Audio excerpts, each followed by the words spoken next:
Welcome to another episode of Kelly's Quest. A recent interview with the Transdo Task Force was so interesting, we traveled to the University of New Hampshire to get a first-hand look at the work they are doing and its impact on forensic science and the transgender community. Humans are like phenomenally variable, right? But generally we do experience, or we see sexual dimorphism in females and males. So meaning that males and females of whatever species do look a little physically different. So we see this in non-human primates too, right? And so the differences, the dimorphic differences we see in humans, we can see, or the sexually dimorphic differences, we can see a lot in the pelvis and the skull. So for comparison, Lee, could you grab that individual who's over there?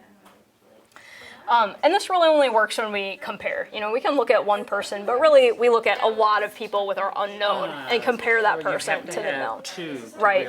So if Lee sets up that skull next to this person, we can kind of get a sense of where we're at sort of on the spectrum of biological sex. So this person has no teeth, right? So they're a little older too. But we look for sex, we look at things like the brow ridge here, right? This one's pretty projecting. This is projecting-ish, but not so much. We look at the shape of the eye orbits and kind of what we call the supraorbital margin here. The sharpness versus the bluntness. For the pelvis, we're gonna look at, this is called the sciatic notch. And if I kind of, it's not really all that scientific, but it works. If I stick my finger in it and I can like wiggle it around really wide, it means the person has generally wider pelvis. That's probably a biological female. If it's more pinched, narrower pelvis, probably a biological male. The angle matters too. We can see this here. This angle here, it's not gonna show up too well, but this one right here, this is a male, biological male. We get kind of this pinched angle like this. In a female, it would be kind of a U-shaped and wider, and that's again just going to be for accommodation and I'm assuming for childbirth. Just like with gender identity, it's on a continuum. Absolutely, also. Yes, definitely. Very rarely will you have a case where you're like, this is definitely a biological male. I would state my career on it, right? You're going to say probable male, probable female, and a lot of folks are going to fall into just indeterminate, right? Where you're like, the pelvis looks kind of biological male, but the skull looks kind of biological female. We know it's the same person, so they have kind of this graded expression. And so just so in case the audience doesn't quite understand, if I took hormones, it is not going to change any of this here, the hormones, correct? It's going to change. It's not going to change it to the point where the pelvis isn't going to be recognizable as a biological male. Okay, gotcha. Yeah, okay. Yeah. It's not because we're looking at overall like shape and structure. Some of the like overall kind of like pitting and things like this might change a little bit, but like the kind of your anatomy once you're fully grown here is like it's set, right? Okay, so that takes me to this question. I was at a camp this weekend with transgender youth who are taking puberty blockers, hormone blockers.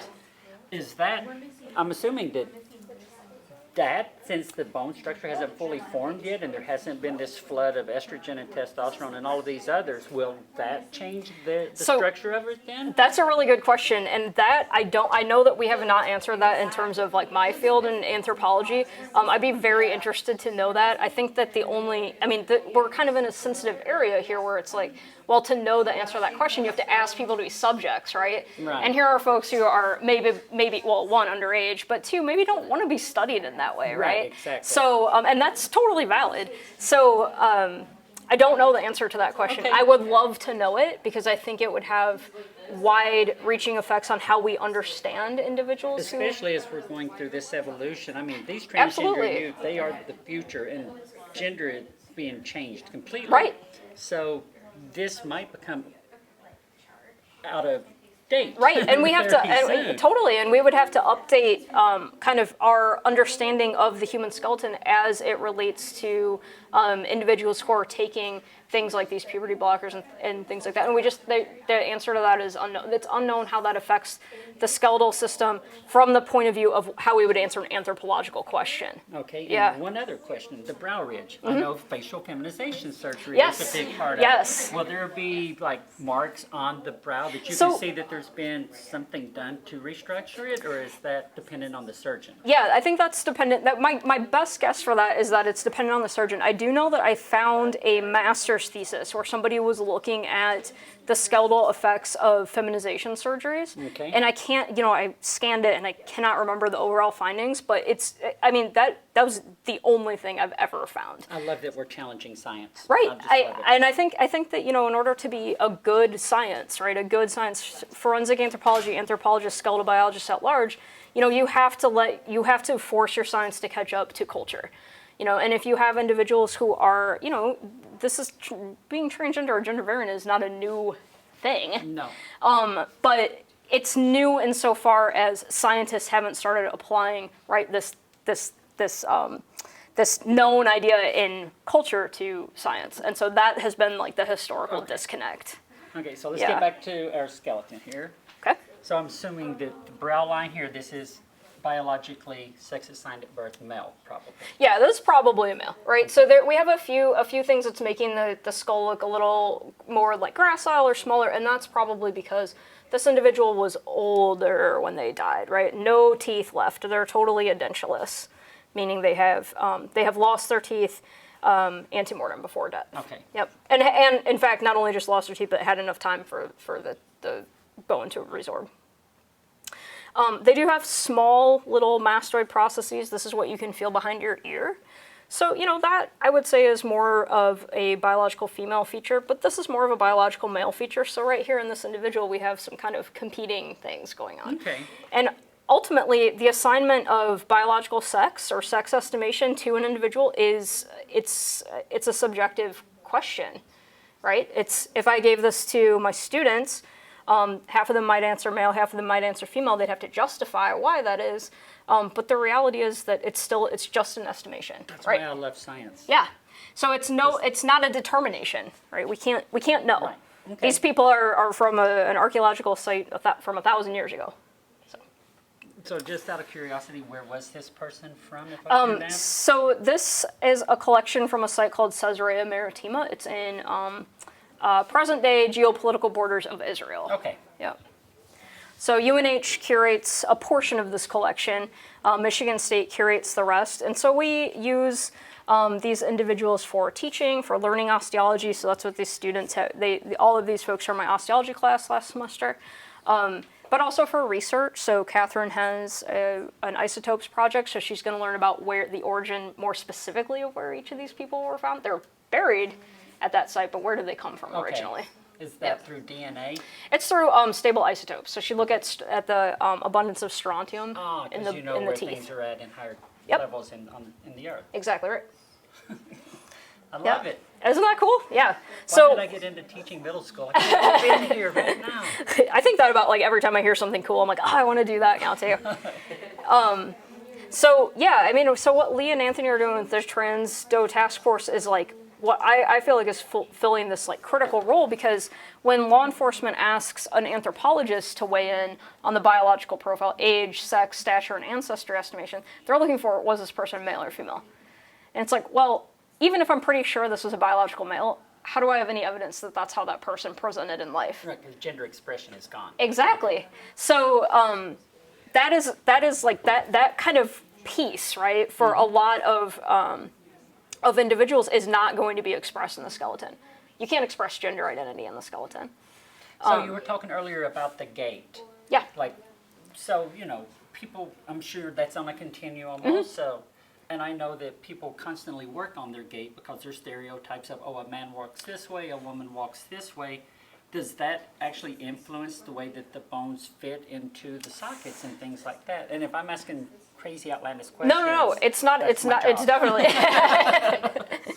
It's definitely not a crazy outlandish question. I mean, my answer. I'm always going to answer a little conservatively, because I think that if you had, certainly we know that repetitive motion affects skeletal bone remodeling. Okay. So here's a good example. This person has.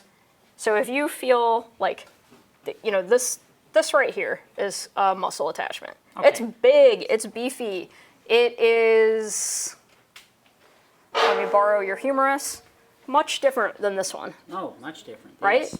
So this person was doing some kind of repetitive labor, right, that really beefed up their arm muscles. So if you repeatedly do something, right, whether it's like grinding corn, playing tennis, throwing discs. Exactly right. Yeah, athletes, we see this in athletes a lot. We see it at skeletal markers, changes in the hips and femora in habitual horseback riders. Okay. Right, in prehistory and today. So yeah, if you do habitual use motion, it will affect the sites of muscle attachment. It's not going to affect the overall structure, right, or shape of your bones, but it'll certainly affect where the muscle inserts into the bone. Yeah. Okay. I'm sure that DNA is a big part of this for trying to determine if they can't, like you're saying, probably this is a female, but we don't know. Let's look at DNA. Sure. Where would DNA be extracted from something like this? So for this case, we'd be looking at aDNA or ancient DNA.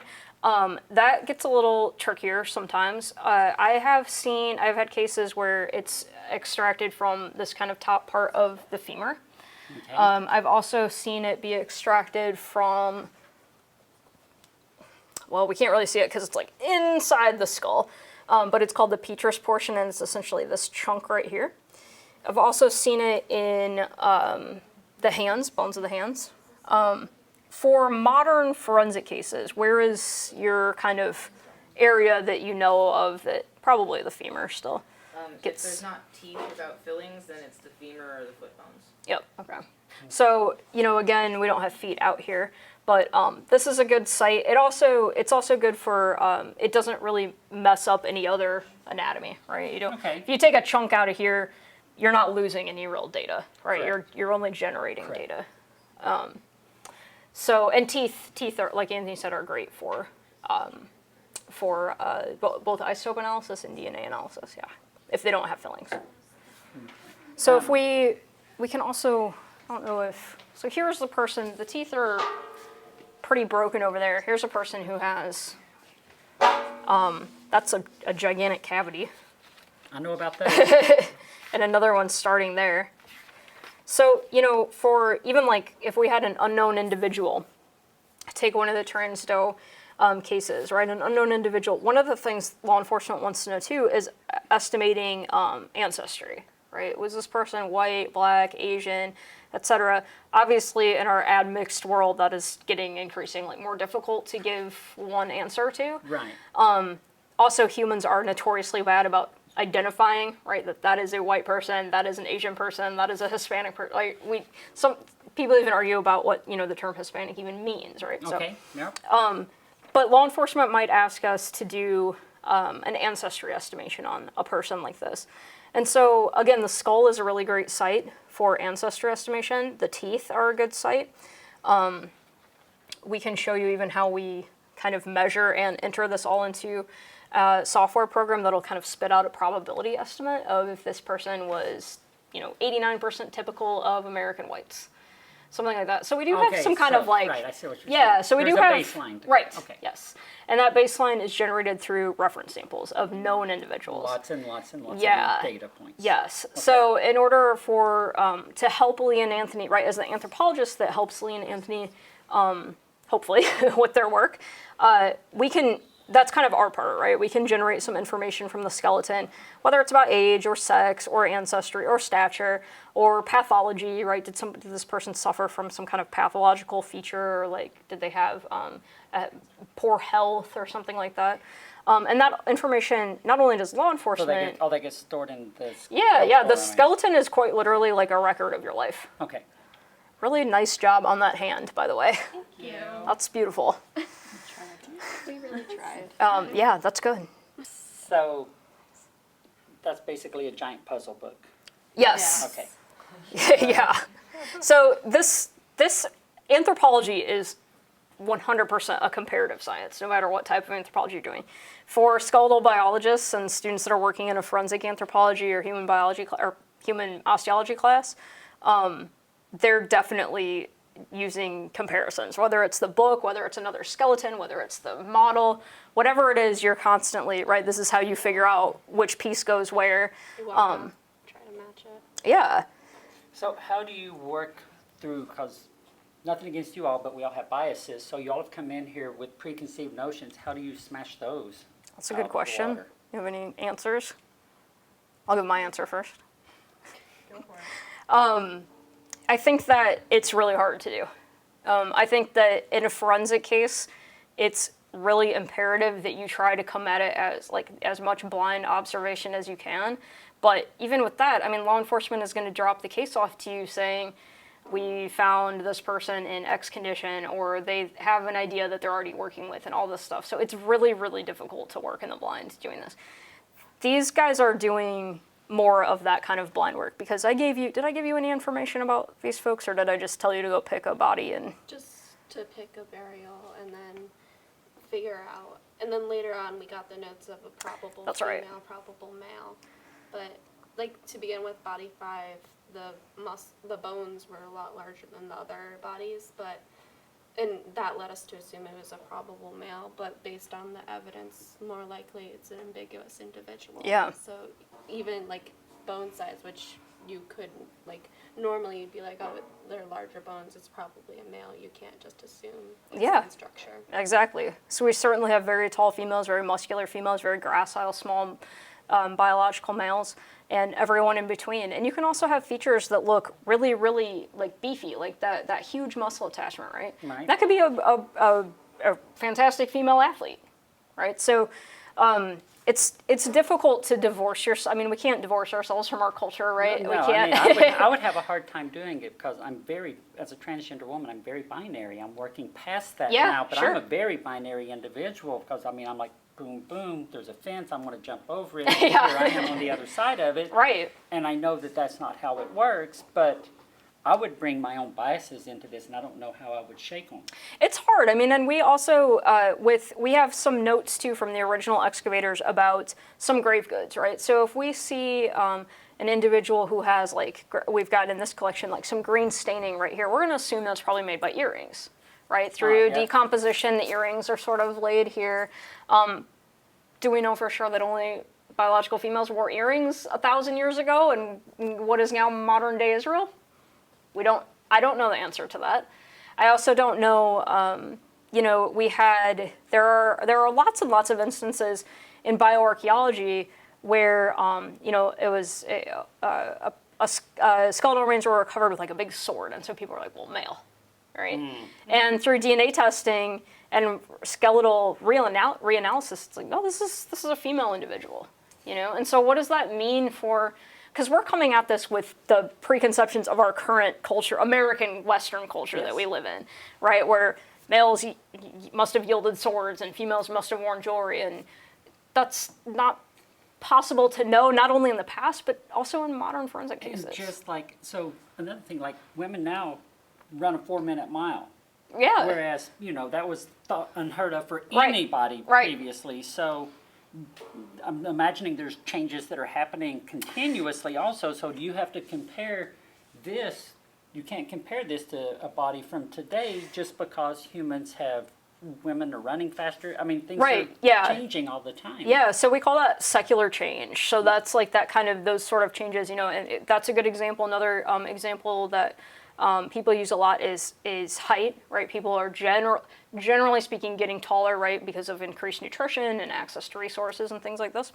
But so the best case scenario, if you had an unknown modern forensic case, would be to compare that individual to a documented skeletal collection of known modern people. So something like at the University of Tennessee, there are a few other universities that house modern skeletal collections of donated human remains.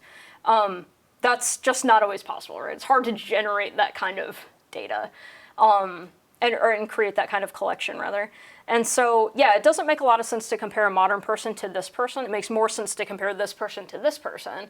But we still do it because that is essentially what we have. But our technologies are getting increasingly better, right? So whatever the question that you have is, whether it's is this person biological male or female? Was this person a white or black individual or Asian or something else?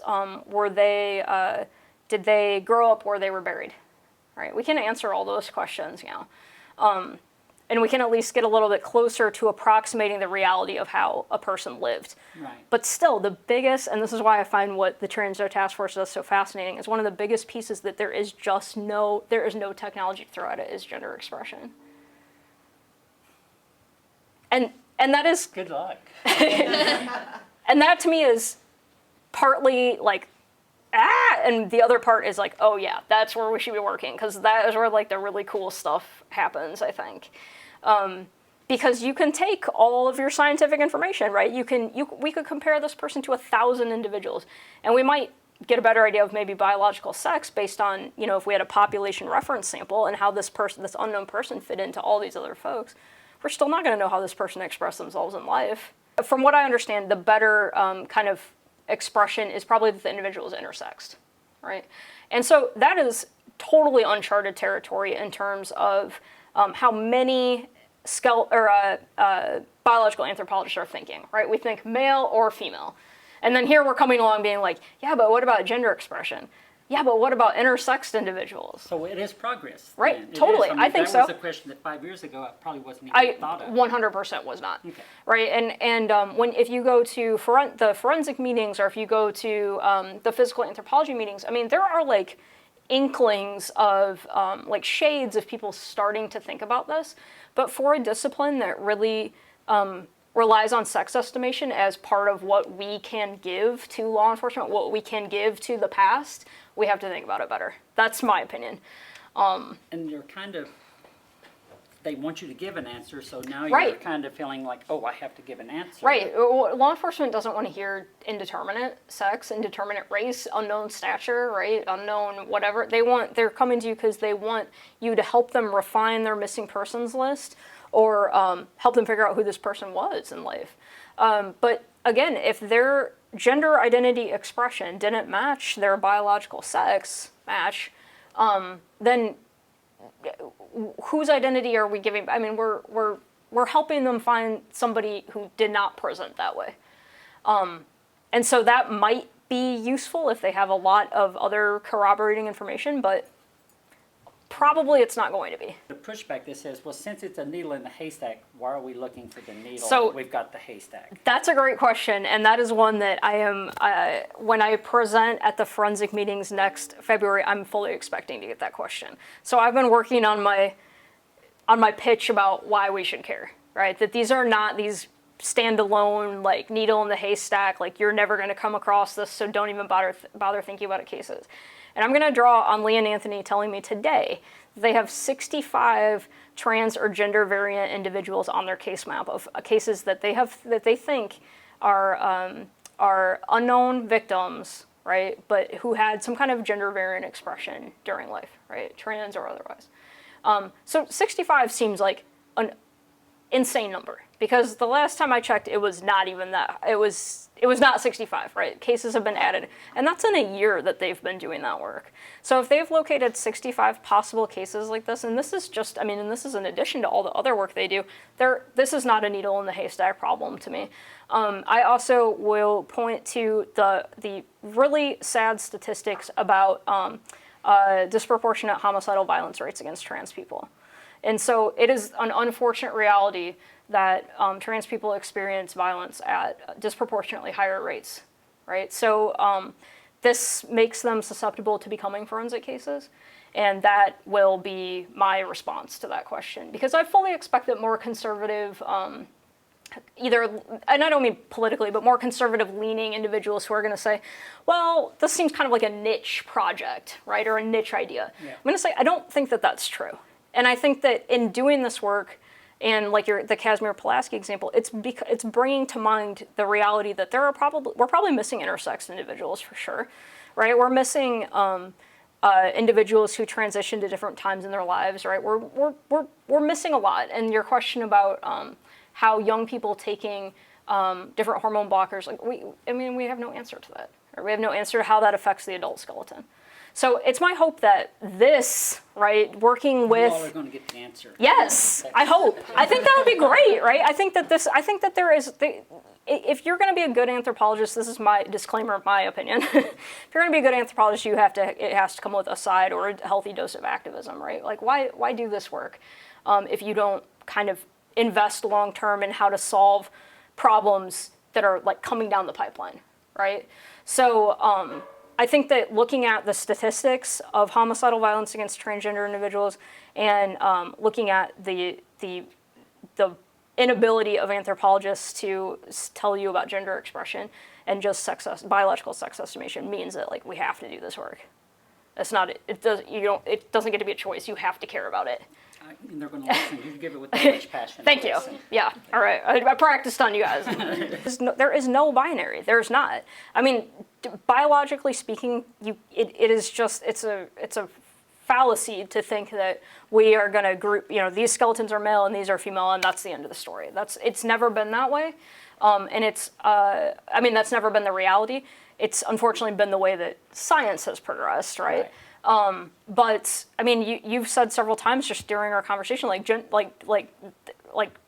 binary gender is done. Yes. We're done with that. Okay. It's gone. It's gone. In my opinion, right? it's gone. And it's all a performance, and it's a fluid performance at that. Like I can choose to like be fluid about that through my life, right? And that's not going to reflect on the skeleton. And the clues that we have used to historically reflect gender on the skeleton, like earrings or jewelry, are bad reflectors of that. We know, of course, men wore jewelry, right, in the past. Of course, there was no prohibition against that in a lot of cultures like there might be today. Yeah. If a biologically male-presenting man walks down the street with big dangly earrings, right? We might have something to say about that in our culture, but we can't project that onto the past.